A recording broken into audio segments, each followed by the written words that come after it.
дар қасри ҷавонони ба номи Лоиқ Шерлӣ тибқи нақшаи чорабиниҳои мақомоти иҷроии ҳокимияти давлати вилояти Суғд мулоқоти раиси шаҳри Конибодом бо донишҷӯёни шаҳр, ки дар муассисаҳои таҳсилоти олӣ ва миёнии касбии маркази вилоят таҳсил доранд, баргузор гардид.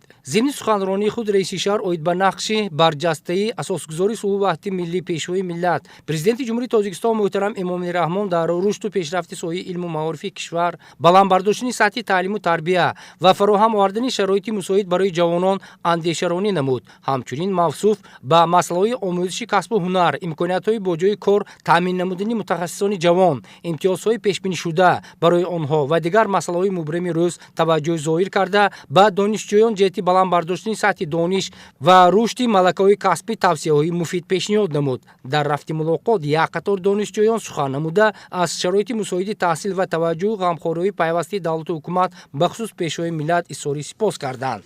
миннатдории худро ба асосгузори сулҳу ваҳдати миллӣ, пешвои миллат, президенти ҷумҳурии Тоҷикистон муҳтарам Эмомалӣ Раҳмон мерасонам, ки барои мо донишҷӯён барои таҳсил чунин шароитҳо фароҳам оварда шудааст. имрӯз дар мулоқот донишҷӯён як қатор масъалаҳоро баррасӣ намуданд. ман мехоҳам ки дар оянда яке аз рӯзноманигорони беҳтарин шуда ба халқи миллати худ содиқона хизмат намоям.